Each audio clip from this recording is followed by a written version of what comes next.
Коридоры власти программасы ГРТ каналının yayınında ben programın götürücüsü Aluna Terzi, selamlarım hepsinize ekranlarınızda. Sevgili dostlar, programın çevresinde biz açıkları soruşları hem problemaları, angıları dalgalandırırlar. Gagauzyan yaşayınlarını hem bütün devletin yaşayınlarını. Bugün Gagauziyada var olan başarılar için, bekim problemalar için hem planlar için laf edeceğiz Gagauziyanın Maria Marunievich adına Bilim Araştırma Merkezi'nin öndürücüsünden Irina Konstantinova ile. Zaman hayır olsun İlna Anatolyevna, hoş geldiniz stüdyamıza. Zaman hayır olsun, sağ olasınız. Hani teklif ettiniz. Bugün laf edelim. Nasıl işler yapılır bizim bilim merkezimiz için. Hem de nasıl ilerler bizim Gagauz dilimiz. Bu ay pek önemli bir ay. Hangisi Adalı Mikhail Çekera, bilirsiniz çok önemli bir insana. Bizim için ruh kültürümüz için de çok önemli, hem başarılı bir insana. Onun için var ne anlatalım, var çok büyük planlarımız. Ne söylese başladı bizim ekspedisiyalarımız, çok güzel prezentasyonlarımız, angılarını başardık biz evvelki yıl.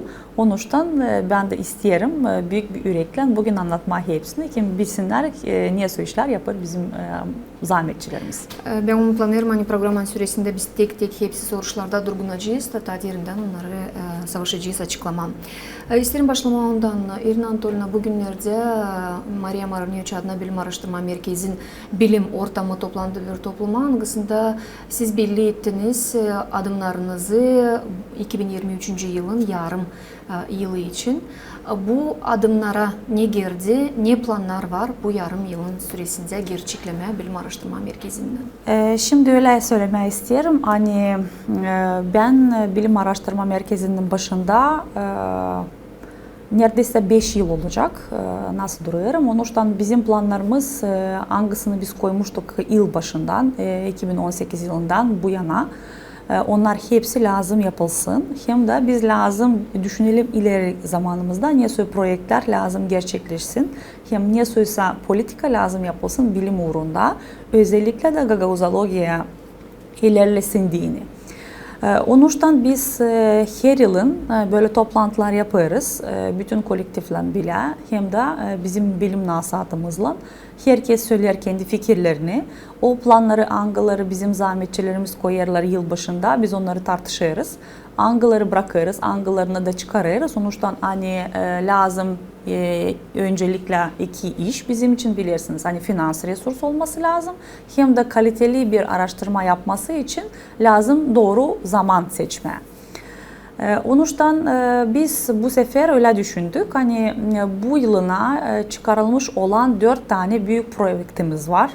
Ben evvelden de anlatmıştım. Bu bizim nasıl biz deriz nematerial kültüra mirasımız. Bu büyük bir iş, bu büyük bir ekspedisyon hangisini biz isteriz başarma May ayında. Mayın sonunda bitirme maketini basma o kağıdı hangisi olacak gerçekten çok önemli bir baza bizim için. İkinci projekt hangisini biz başarırız bu yıl. Hem de öyle söylemek isterim, hani birçok işi bitirmiş olduk. Şimdi bizde bu Osmanlı arşivlerin belgeleriyle ilgili büyük bir kağıt çıkması lazım. O da neyse olacak, bu elimdeki kağıdın gibi 700 sayfalık bir kağıt olacak. Hem de onun içinde dokumentler, kartalar, angılarını biz bulduk arşivde. Hem de bağlı bizim Besarabya ile ilgili. Bu bizim için çok lazımlı bir iş. Niçinse o bir örnek ya da bir informasyon hangisini varınca kullansınlar bizim historia uğrunda araştırıcılar hem de historia uğrunda işleyen üreticiler. Irina Anatolyevna, burada keserim lafınızı, ben isterim bizim seyircilere yine çizgileme. Hani bu projeyle Osman arşivlerinden bu projekt birkaç yıl önce başladıydı ama pandemiye araya girdiği sebebinden biraz uzandı işi ama gerçekten şükür hani başa çıkarılır. Çünkü gerçekten parlamadığın hem toplamadığın materyal bu kağıda kendiniz anladınız bize hangi arşivlere girildi. Hem biz biliriz hani o arşivlerin arasında var o arxivler anıları bugünkü güne daha kapalı arxivler. Her biri istediği kişi yakışmır girsin o arxivlere de çıkarsın lazım ona dokument. Yok öyle değil. Şimdi iş biraz daha farklı boyutlara giriyor. Burada lazımlı olan sadece bir iş. Sen lazım bilersin, niye su dokument ararsın. Nerede varınca onu bulasın. Hem de nasıl varınca onu okuyasın doğru olarak ki aktarasın kendi sonrası ana diline de anlayasın onun içindekini. Onuştan sadece arşivde işlemeye yetmiyor. Burada çok lazımlı bilgiler olması lazım. Doğru siz söylediniz. Hani biz bu projekti düşünmüştük daha 2020 yılında. O zaman biz yaptık bir kısa ekspedisiye. Stepan Stepaniç Bulgar bizim bilirsiniz historia uğrunda doktor. Hem de historia etnografya bölüm başı. O Ankara'ya gitti devlet arşivlerine. Ben de İstanbul'a gittim gene devlet arşivlerine. Onlarda da orada büyük kitlede büyük bir arşiv elektronik formatında var. Hangisinde varınca işleyesin. Burada da biz istedik yardım arşiv öndercilerinden ki onlar bize bir yol göstersinler. Nasıl daha kısadan varınca toplama bu bilgileri. Doğru biz 2-3 gün içinde topladık hepsi dokumentleri, hangileri vardı. Hem de nerede varınca onu nasıl biz araştırmalara girdiğin zaman Basarabya adına, Gagavuzlar adına ya da başka böyle kısadan Oğuz adlarından hem de Akkerman tarafı dediğiniz gibi Osmanlı zamanında bunun bölgenin de adıydı. Onuştan bu tarz lafları biz girdiğimiz zaman bütün belgeleri çıkardık. Bunun toplamında öyle diyelim 87.000 adet çıktı dokument. Her türlü dokument. Sonra bizim ikinci soruşumuz çıktı. Bu dokumentleri birçoğu değil sadece Türkiye Türkçesinden yazılı ama Osmanlı Türkçesiyle yazılı. Onuştan bizim bilgilerimiz bu konuda yoktu. Öyle de uzman bizim Gagavuzya'mızda yoktu. Onuştan biz gene öyle bir başvurduk önemli bir enstitüye. Hangisi isterdi buraya gelsin, bize öğretsin Osmanlıcayı. Biz düşündük 6 ay içinde en azından kısadan biz bukvalarını öğreneceğiz. En azından nasıl diyeriz biz kitle kelimeleri, kitle lafları biz tanıyacağız onları vizual olarak. Ondan sonra da başka uzmanlar bizimle bile bunları şifresini yapacak. Ama öyle oldu hani pandemiye girdi araya biz hiçbir şey yapamadık. Bir yıl biz durduk ama durduk nasıl? Yani kurs alamadık, başka bir şey yapamadık, arşive gidemedik, yurt dışına da çıkamadık. Başka devletlere işlemediğini ama biz burada ne yaptık? Yazıştık başka enstitülerle. Hangileri varınca da bize yardım etsinler bu konuda. Osmanlıca bilen yani dediğiniz gibi Türk edebiyatçıları biz aradık. Kim gönüllü olarak bu işi isterdi bizimle bile yapma. Şükür etmeyi isterim burada Yunus Emre Enstitüsü'nü. Hani onlar buraya bizim Gagavuzya'mıza yolladılar çok yetenekli, çok iyi doktorları. Hangileri bilirsiniz burada Komrat Devlet Üniversitesi Türkoloji bölümünde ders veriyorlar bizim öğrencilerimize. Hem de onlar kayılığını gösterdiler bizimle bile bu projekti yapma. Doğru bu çok zor bir iş. Bir insanın bir işi değil.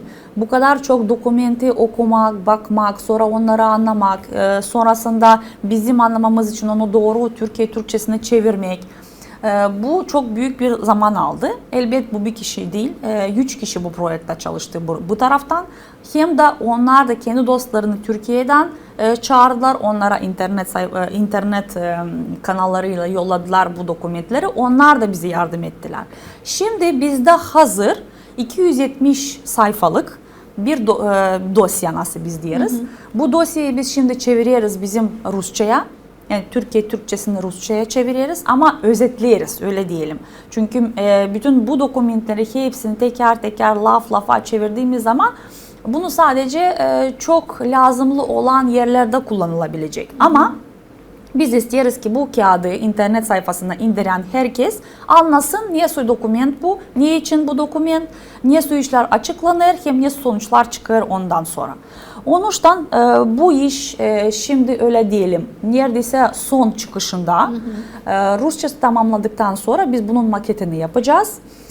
Hem de isteriz özellikle büyük bir sergi yapma. O kartaları, angaları biz bulduk. Onlar çok eski kartalar, birçok elden yapılan kartalar.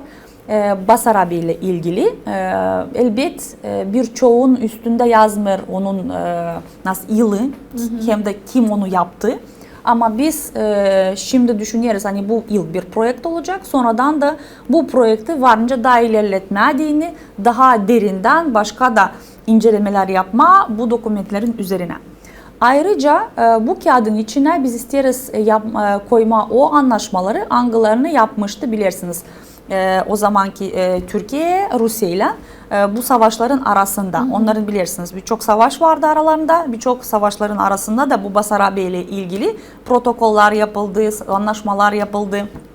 Onuştan birçok bununla ilgili, bu konuyla ilgili bu dokumentler de lazım açıklansın ki bizim de okuyucular ya da uzmanlar kim araştırır Basarabi ile ilgili tarihini, onlar da lazım bu dokumentleri bulsunlar orada rahatlıkla.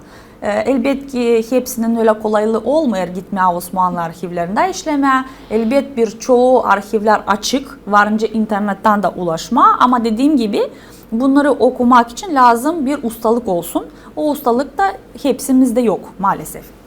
Onuştan bu kağıt çıkacak. Bu da çok önemli bir proje bizim için.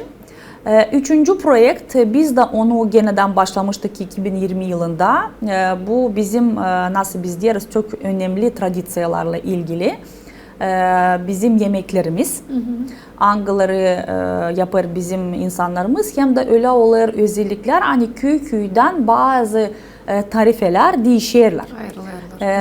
Gözleme dediğimiz gibi yani var birçok türlü gözleme değil sadece onun hamurundan başladığın zaman ama içinden de ondan sonra da yapısından da bazıları göz gibi yapar, bazı böyle kup gibi yapar, bazıları kvadrat gibi yaparlar. Onuştan bunları biz tek tek inceleyip bunları hepsini anlatırız bu kağıtta. Hem de veririz tarifi. Sadece gözlemeden mi? Yok. Bu hepsi. Gözleme sadece bir örnek olarak bunu söylemeyi istedim. Bunu biz yaparız bizim historia bilgilerini de etnograf Diana Nikoglu ile bilirsiniz. Onun tradisyonel Gagavuz yemekleri bir kağıdı var. Küçük bir monografyası var. Bizim için de çok lazımlı bir iş hem de çok faydalı bir iş. Bundan sonra biz çıkarak yolumuza dedik ki biz bunu nasıl genişletelim? Biz bunu nasıl daha faydalı yapalım ki birçok insanlar meraklı bizim kültürümüze, özellikle de bizim mutfağımıza. Onuştan biz düşündük hani lazım olsun bir kısım sadece angası anlatacak bilim uğrunu hem de birçok adlarını, yemek adlarını nereden çıktı, ne soysa o adları kim koydu, ne zaman koydu hem de o yemeklerin tarifleri lazım olsunlar. Ayrıca da bilirsiniz biz ilk bir kağıt çıkarmıştık Tatyana Şogoleva ile Deniz Tanasoglu'nun çok güzel bir müzika mirası için. Orada da biz kullandık QR kodları, hangisi gösterir değil sadece notaları hem yazıları ama biz da klip görebiliriz. Bu şekilde de biz isteriz bu kağıtta da kullanma QR kod. Angalarında varınca görmeye nasıl yapılır bu yemekler. Nasıl fırın yakılır, nasıl o fırından ne zaman o fırına ekmek konulur, ne zamanda konulur o bizim sarmalarımız hem de başka yemeklerimiz üst üste nasıl yapılır onlar. Hem nasıl tradisyonel olarak da lazım kurulsun bizim Gagavuz soframız. Dördüncü projektimiz hangisini isterim belli etmeye ve bizim için de bu çok önemli. Bu bizim kilimlerimiz.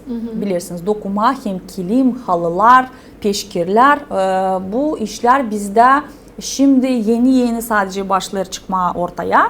Hem de isterim burada vurgulama hani bu Gagavuz mirası hangisi daha ilerlemesi lazım. Ama ilerletmesi için onu biz lazım verelim bir temel o insanlara kim ister bunun üzerine proje yapma hem de becerilerini daha ileriye göstermediğini. Onuştan burada bu kağıtta biz göstereceğiz halıların desenlerini, o desenlerin üstündeki manalarını. Ondan sonra orada nasıl biz arkitektura kağıdında yapmıştık bilirsiniz hani bizim arhitektör çizimini yaptı, nasıl kapı yapılır, nasıl pencere yapılır. Bu şekilde de burada biz isteriz halı desenlerini de yapma, hani schemalarını yaparız. Kilimlerin schemalarını, ondan sonra bu peşkirlerin üstündeki desenlerin schemalarını yapma ki kim evde isteyecek onları tekrardan yapma, onları kolaylıkla alsın da kullansın. Bu pek önemli bir temel olarak bizim bu tradisyonel işlemelerimiz hem de el işleri bilirsiniz kadınlar için yani çok önemli.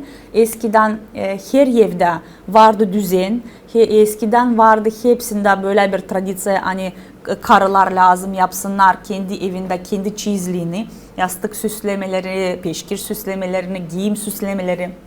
Onun için ben düşünüyorum bu çok aktual bir iş bizim için. Gençler de buna havesli biz görüyoruz. Nasıl Çadır Lunga'da bilirsiniz çok güzel Todiva yeni güzel yapar giyimler, onun üstünde güzel böyle süslemeler. Ondan sonra biz görüyoruz nasıl şimdi birçok küçük köylerde kızlar gene meraklanırlar böyle dikişlere. Onun için bu kağıt olacak bir temel bu işi ilerletmediğin. Elbet biz kendimize koyarız daha çok önemli de uğrumuzda projeleri hangisi lazım ilerlesin bizim Gagavuz dilimizi. Dil çoktan Bakanlık Komitesi'nde biz onayladık terminoloji komisyasını. Nereye girdi 15 kişi. Bu 15 kişi çok önemli insanlar. Hangileri Gagavuz dilini dil sadece işinde severler ama Gagavuz dilini yüreğinden isterler gerçekten ilerlesin dini. Bu çok önemli bir iş. Onun için hani bizim terminoloji bölümümüz hangisi kuruldu? Onlar topladılar 2 tane bülten. Neredeyse 900'den ziyade yeni termin ya da eski terminler hangileri biz kullanmadık ama bulduk eski arşivlerde, manilerde, türkülerde, böyle şiirlerde hangileri böyle küçük parçalarda, ekspedisiyalarda bulduk. Hem hangileri toplamıştı Stepan Kuroglu kendi ekspedisiyalarında. Onun için bu iş bizim için çok önemli. Gagavuz dili ilerlesin diye. Ayrıca sözlükler nasıl biz deriz? Biz isteriz ki Gagavuz dilinin sferası ilerlesin diye. Onun için biz ne yapmamız lazım ki verelim insanlara materyal, verelim insanlara doğru sözlükler ki onlar onu doğru olarak kullansınlar diye. Bu yılda gene biz kendimize koyduk 4 tane sözlük planımıza. Hangisini biz lazım gerçekleştirelim diye. Birinci bizde bilirsiniz hani kanuna göre Gagavuz sferasını genişletmediğini bütün lavkalarda, bütün dükkanlarda, bütün her yerde malların üzerine lazım yazılsın onun adı Gagavuz dilinde. Bu çok önemli ve çok güzel bir iş ama birçok adları yok, birçok adları bilinmiyor. Onun için bunun unifikasyasını yapma adını Bilim Araştırma Merkezi bu terminoloji üzerine bir sözlük hazırlar. Nasıl biz deriz? Satış terminlerin, yani satış malların terminleri. Bu çıktıktan sonra bu da çok önemli. İkinci sözlük bu tiyatral terminleri. Bilirsiniz bizim ilerler bizim tiyatro işimiz. Bizim bu kanuna göre tiyatroda zahmetçiler lazım alsınlar destek para olarak. Onlar çok güzel giderler bütün köylere gösterirler kendi postanovkaları. Biz büyük bir sevgiyle onu izleriz, görüyoruz. Hani bizim tiyatromuz ilerlediğini. Onun için bizim için önemli olan gene bu tiyatral terminleri doğru tamamlama Rus dilinde hem de onu çevirme Gagavuz dilinde onlar doğru olarak kullansınlar bu terminleri. Niçinse ki belki sonra başka da Türkiye devletlerden güzel insanlar gelecek tiyatrocu. Onlarla bile otursunlar, rahat konferans yapsınlar, rahat böyle birbirinden kendi bilgilerini tartışsınlar deyin ama aynı dilde tartışsınlar. Çünkü Türkiye biliyorsunuz Türk dili çok güzel bir dil. Gagavuz Türkçesi de çok önemli bir dil. Onu doğru olarak kullandığın zaman bütün Türk dünyası anlayacaktır ne demek istediğini. Ayrıca bilirsiniz biz birçok zamandan konuşuyoruz. Hani radyo televizyon için de isteriz bir proje yapma. Bu da biz sizin dalınıza göre de bir sözlük hazırlıyoruz. Benim kollegalarım Terminologiya sözlüğü. Terminologiya, mass media terminologiya sözlüğü. Onun için ben düşünüyorum ki burada da çok güzel olacak açıklamalar, burada da güzel bir sözlük olacak. Elbet bunlar hepsi yeni çıkışlar. Ya belki birçoğu insan der ki ya bunlar çok iyi yapmamışlar bu işi ya da bunlar daha farklı düşünmek lazım ya da bilmiyorum yani daha böyle derinden girmek lazım, yıllarca tartışmak lazım. Ben düşünüyorum hani bizim bilim merkezimizin o kadar çok vakti yok. Biz lazım en kısa zamanda koyalım kendimize kısa projeler. Onları yapalım, yüze çıkaralım. Sonra bu projelerin üzerine gene tartışıp yeni daha detaylı, daha farklı baskılar yapalım. O zaman ancak biz görülecek Gagavuz dilimiz ilerlediğini. Böyle daha çok projelerimiz var ama ben düşünüyorum hepsini bugün açıklanmayacak. Onun için programaya göre biz Bizim onları anlatacağız. Irina Anatolyevna, Mart'ın 23'ünde Mikhail Çeker adına ikinci kağıdın prezentasyası yapıldı. Hem bildirildi dünyaya tabir kağıt Mikhail Çeker için. Yokuncuydu sormayayım bu kağıt için. Hem onun için çizgilemek isterim burada. Hani Çiçek ayı Gagavuzlar dini önemli bir ay. Çünkü bu ayın süresinde biz nişanlarız Aybuva Mikhail Çeker'in doğma gününü. Elbette ki hem mutlaka bilirim hani lazım hem de olacaklar Çeker okumakları. İsterim bunun için bu kağıtta birazcık durgunalım. Hem bu okumaklar için ne sonuna geçecekler, hangi kasabada bu geçecekler hem bu okumakların konsepsiyasını bu yılda. Bilirsiniz hani her yılın mutlak surette biz bizim Komrat Благочин'le ya da Metropoli'yle ya da başka papazlarla yaparız mutlaka en az 2 proje. Hangisi lazım ilerlesin bizim ruh tarafımıza. Bu elbet böyle karşılıklı bilimle hem bizim papazlarla yapıldığı zaman o olur çok doğru bir iş.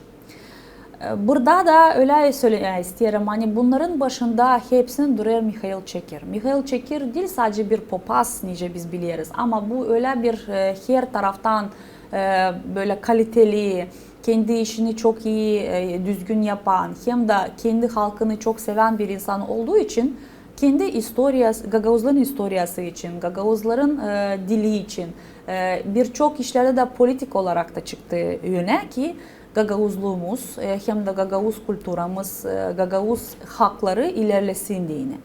Onun için bu kağıtlar hangiler basıldı, yani bu kağıdı hangisi çıkardı bizim toplayıcı doktor habilitat Ivan Dominika hem de Vitali sırf doktor filoloji. Bu iki insan onlar çok derinden araştırırlar bu tarz işleri. Şimdi bizim için önemli olan o işler hangilerini yazdı Mikhail Çeker. Ama birçoğu kağıdı biz onları okuyamıyoruz ancak Moldovan dilinde yazılı. Nasıl diyelim şimdi Roman dilinde. Biz isteriz onları hepsini arşivlerden bulup tek tek basmak Rus diline ki bizim hepsi kim meraklı Mikhail Çeker'in yazılarına onları okusunlar da bilgi olarak kullansınlar sonra da kendi yaşamasında. Burada da bu kağıdı biz görüyoruz.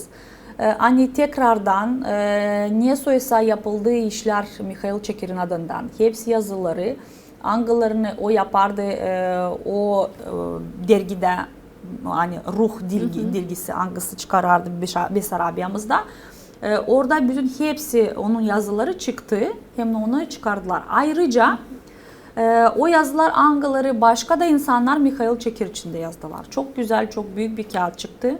Bizim saytımızda var. Onun için kimin var öyle kolaylık hem meraklı varınca girsinler de okusunlar. Şimdi bu bizim nasıl biz deriz ortodoks üretim Çeker okumaklara gelince isterim biraz gitmeye historiye daha evvelki zamanlarda isterim söylemeye hani çok güzel bir fikirdi Çeker okumakları başlatma. O Çadır kasabasında başlamıştı. Nerede yaşadı Mikhail Çeker, nerede ona yaptılar büst. Bu çok güzel bir toplantı yapılmıştı. Onlar her yılın toplayıp Çeker okumakları orada yapardılar. Sonradan da gene büyük bir konferansiyada öyle bir rezolüsyon toplandı. Hani Mikhail Çeker değil sadece çadırlar için bir ruh adamı ama o Moldovan hem de Gagavuz halkları için bir ruh adamı. Onuştan bu çekirlerin okumakları yapalım öyle güzel ki her taraftan onu insanlar görsünler, hem benimsemesinler. Onuştan 2016 yılında, 2017 yılında yapıldığı çok güzel çeker okumakları Balkaneş kasabasında. O zaman toplandı bütün papazlar, o zaman toplandı bilim adamları, o zaman toplandılar üreticiler, kültür azamiyetçileri, muzeyciler. Çok büyük bir konferans yapıldı. Da orada o zaman anlaşıldı, rezolüsyada da toplandı. Hani her 2 yılda bir o okumaklar yapılacak her 3 kasabasında. Yani o zaman yapıldı Balkaneş'te, sonrasında yapılacak Çadır'da, sonrasında gene Komrat'ta, sonra gene böyle dolay dolaşacak bu çekirlerin okumakları. Bu çok güzel bir fikirdi. Elbette ki bütün insanlar buna katılırlar. Bütün 3 tane bölgemizde bu büyük toplantılar geçirirler. Onuştan 2018 yılında bu okumaklar yapıldı Çadırlunga kasabasında. 2021'inde hani bilirsiniz 160 yıl dönümündü. Biz yapmıştık Komrat'ta. Şimdi de gene vakitimiz geldi 2023 yılına. Neredeyse biz lazım yapalım onu Balkaneş kasabasında. Balkaneş'te bu yıl geçecekler. Doğru. İkinci de çok önemli bir iş. Bu çekir okumakları 2018 yılında çekirin nasıl deriz anma gününe biz yapmıştık bizim kolegalarımızla Kişinev'den Mitropolya'da. Bu bir olay angısı o kadar yukarı çıkarttı o çekirlerin okumaklarını ki biz hiç düşünmedik hani bu kadar yüksek urda Mitropolya'nın yerinde gelecekler değil sadece Gagavuz bilgiçler ama Moldova üzerinde bilim adamları, papazlar, angıları işlerdiler onlarla, angıları bilerler, angıları onu da örnek olarak görerdiler. Çok güzel bir konferansa. Bu konferansın sonucunda gene biz çıkardık bir toplum. Angısında var o doklatlar, angılar açıkladı o zamanlar. Şimdi gene bilirsiniz biz deriz ki 5 yıl sonra gene böyle bir gün gelir ki biz lazım bunu toplayalım. Birlikte yapalım gene bir gün Metropolya'da. Sadece dün geldi haber. Hani bizim Metropolit Vladimir öyle bir kadını gösterdi. Hani bu çiçek ayın 27'sinde Metropolya'da yapılacak çekirin okumaklarının ilk oturuşu. Bu çok güzel bir oturuş olacak. Nedense gömülü bilirsiniz Mikhail Çekir Kişinev'da. Onuştan biz orada yapacağız çok güzel bir molebin. Gideceğiz onun gömme yerine koyacağız anıtını. Ondan sonra geçeceğiz Metropolya'da orada da yapılacak bir tören. Ondan sonra da nasıl biz deriz açılış oturumu olacak Metropolya'da 27'sinde.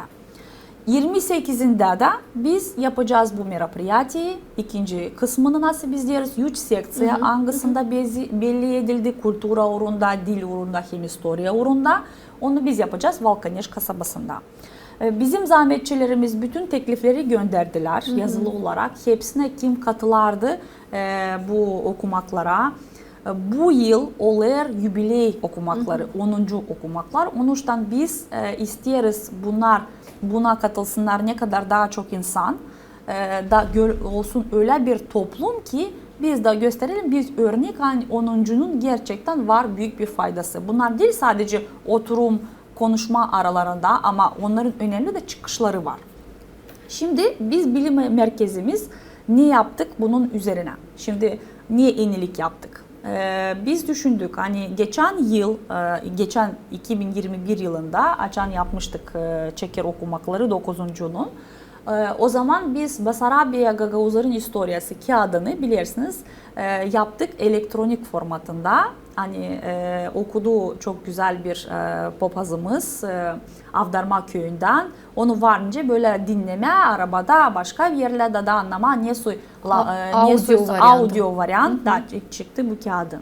Sonra geldi öyle teklifler hani bu kağıdı değil sadece Rusça ama başka dillerde de okuma isterler. Onuştan sağ olsun bizim doktor Ömer Akpınar hangisi çalışır bizim Süleyman Demirel Lisesi'nde. O çıktı öyle bir teklifle dedi ki İsla ben yapacağım bu işi. çevirelim onu Türkiye Türkçesine ki bütün Türk dünyamız onu rahatlıkla okusun, bilsin. Hem de bunu daha genişletelim diye bir de İngilizceye çevirelim. Bütün insanlar bilirsiniz dünya çapında, dünya üzerinde birçoğu İngilizce okuyorlar. Onun için bu kağıt da çok önemli. Onu çıkaralım da İngilizce dilinden. Onun için biz bunu çıkarıyoruz iki dilde. Besarabya Gagavuzların historiası. Hangisi yazdı Mikhail Çekir. Çekir'in okumaklarına biz onu iki dilde çıkarırız baskıdan. Da sunarız bizim okuyucularımıza, öyle diyelim. Başka da ne iş? Çok önemli. Büyük prezentasyon yapmayı isteriz. Bilirsiniz biz neredeyse bir yıldır laf ediyoruz. Hani büyük platforma yapılacak, Gagavuz dilini öğrenmediğini, bütün hepsine kim çok hevesli öğrenmeye Gagavuz dilini. Hani o platformada video uroklar olacak. Sonra bu platformaya online olarak da üreticilerimiz katılacaklar. Kim ister kursant olarak katılma yazsınlar. Ondan sonra birçok materyal hazırladık didaktika uğrunda A1'den C2'ye kadar yapıldı testler, o testler de çıkacak. Onun için bu çok güzel bir projekti. Biz prezentasyasını isteriz yapma bu çekirlerin okumaklara. Hem start yapma hemen bugüne ki gösterelim niye bir saygılı bir milletiz. Hani bu savaşlara Angıları vermişti Mikhail Çekir bizim Gagavuz dilimiz ilerlesin diyeni. Bu sözlükler, bu kağıtlar Angıları o yazardı kendi ana dilinde. Bu iş ilerler hem de ilerler çok kaliteli hem yüksek uğurda diyeni.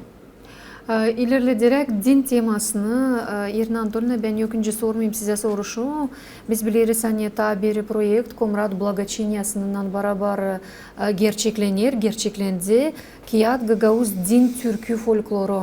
Doğru. Bu da gerçekten önemli bir projekt. Niçin aklıma geldi? Siz nişanladınız Diyanis Tanasoglu'nun 100. yıl dönümüne bu QR kodlarla bağlı bir toplum çıktı Diyanis Tanasoglu'nun yaratmalarından. Burada da bir şey buna benzer var. Hem bu gerçekten çok önemli bir projekt. Bu projekt hangisi değilse de araştırmalarla başarılır ama orada çok taraftan uzmanlar çekilirler. Çünkü klipler yazılırlar, müzik lazım yazılsın, seslendirilsin, çıkarılsın videolar, montaj yapılsın.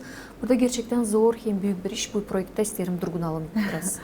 Şimdi öyle isterim söylemeye. Hani gerçekten bilirsiniz hani bilim işi konuştuğun zaman insanlarla onlar diyorlar çok sıkıcı bir iş.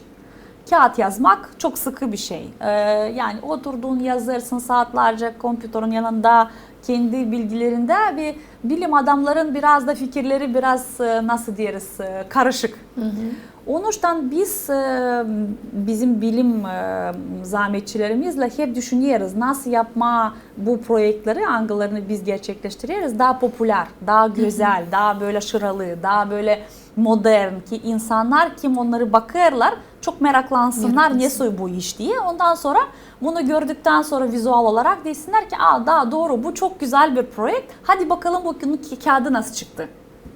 Şimdi burada da böyle bir fikir çıkmıştı. Çok da güzel bir fikirdi. Bizde bilirsiniz Çadır kasabasının papazı Sergey Veliksarov. O daha çok yani şöyle diyelim neredeyse 6 yıl evvel ya da 6-7 yıl evvel böyle küçük küçük kağıtların üzerine ya da audio kasetlerin üzerine topladı din türkülerini. Ama böyle kendi başına. Hani deriz ki ne kadar vardı kolayı onu yaptı.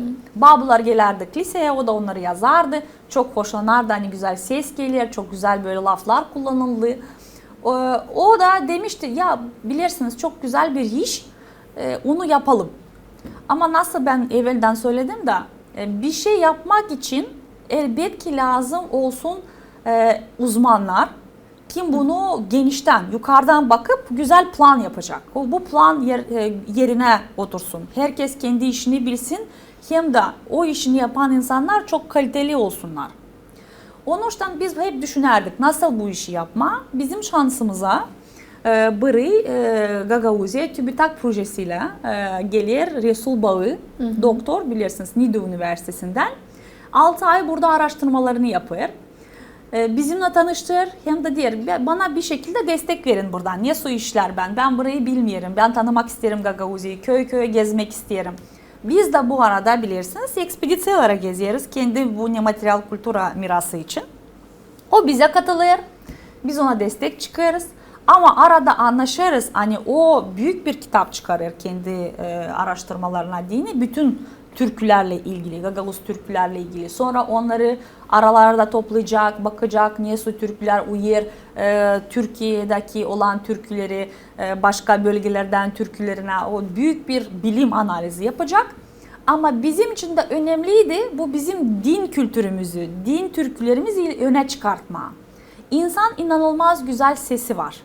Çok güzel yeteneği var, sesleri çok güzel notaya koyuyor.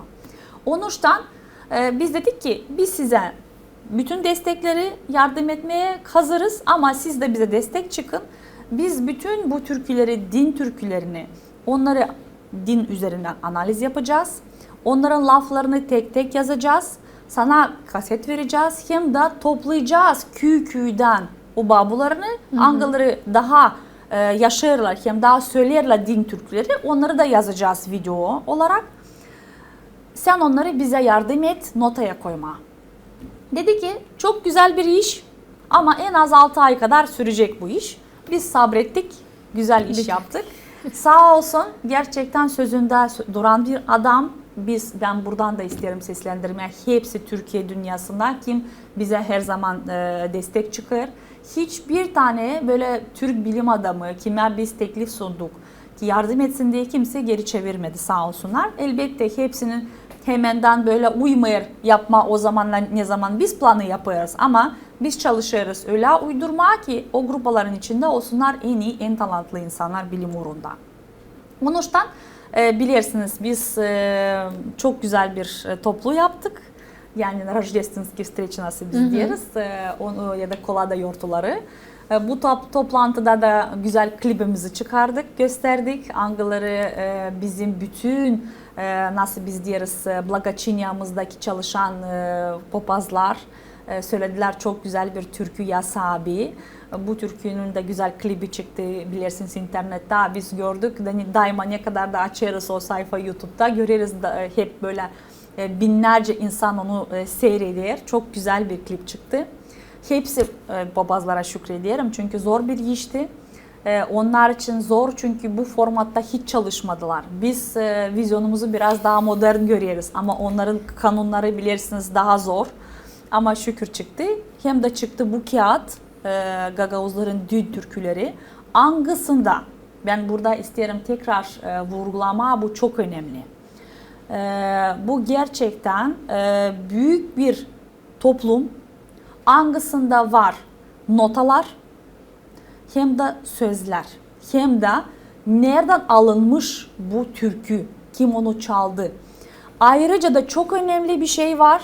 Burada Sergey Veliksarov bütün türkülerini inceleyip onun içindeki tekstini Biblia'dan olan çıkışlarını anlatır.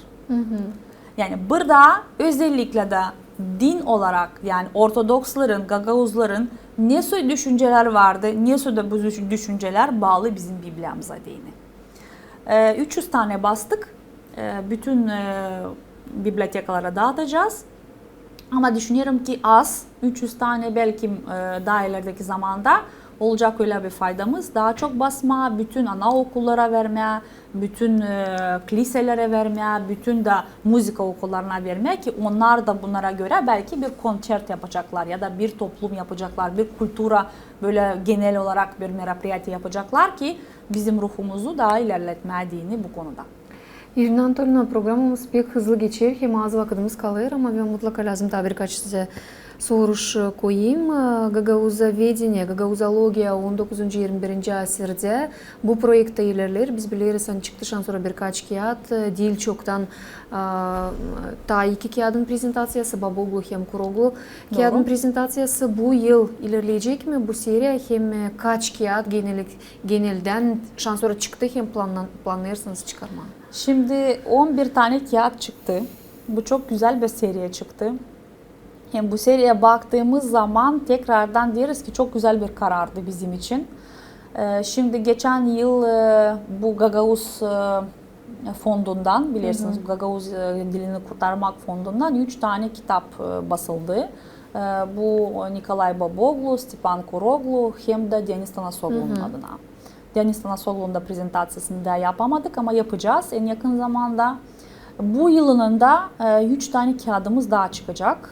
Birisi adalı Nikolay Tufara, bilirsiniz historia bilgilerinde insanı hangisi en çok önemli bizim için yazısı bu Gagavuz Respublikası için.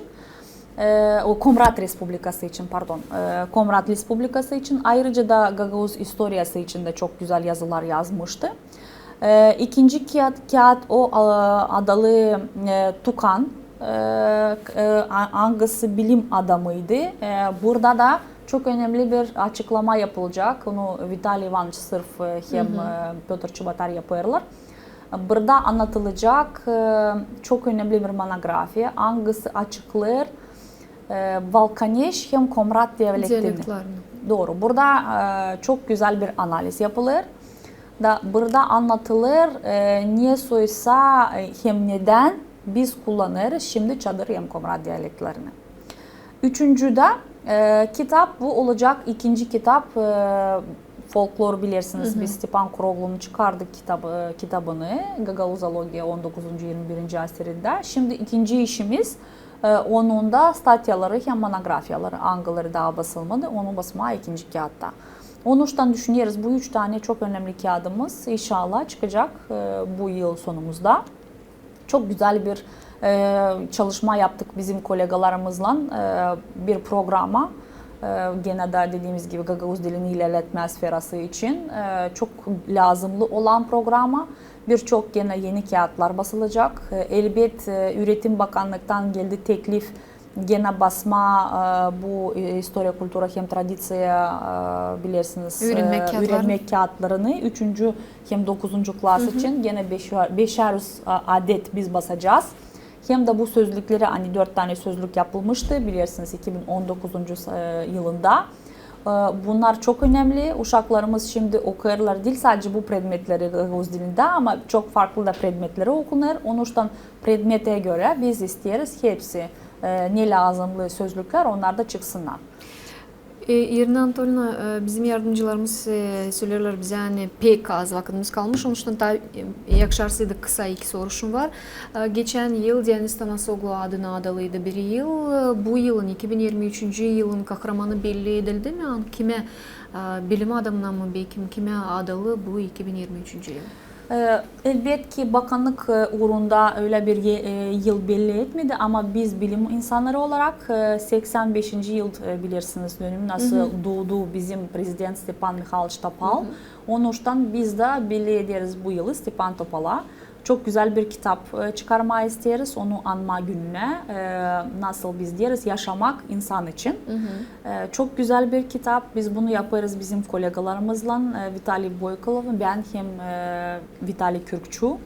Bu kağıt gerçekten olacak çok önemli bir sayfa bizim historiamızda.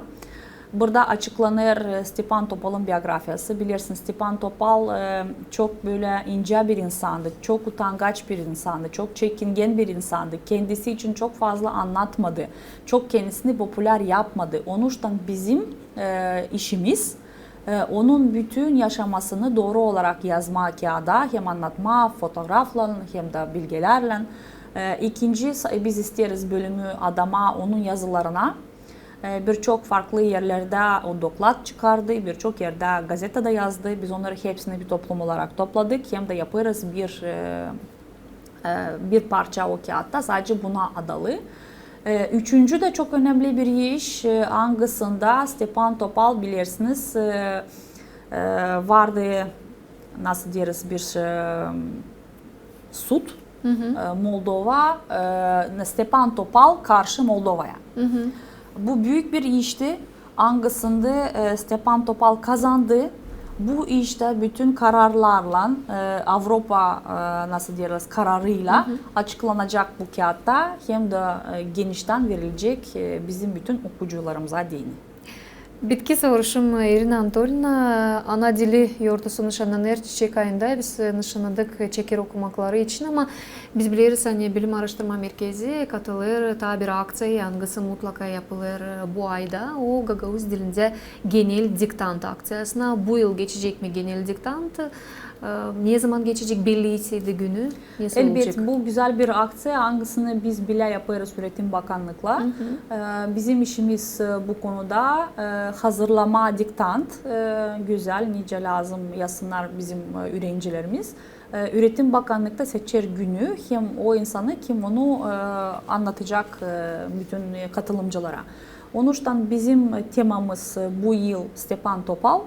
Stepan Topal adına da bizim kolegalar hazırlarlar çok güzel bir tekst. Hangisini bir sunacağız bizim Üretim Bakanlığımıza da onlar da her zamanki gibi yapacaklar. Bu güzel bir genel diktantı. Hangisine katılacaklar insanlar. Büyük güzel bir aksiya. Ben düşünüyorum her yıl biliyorsunuz biz görüyoruz hani çoğalır insanlar çok meraklı bu işe.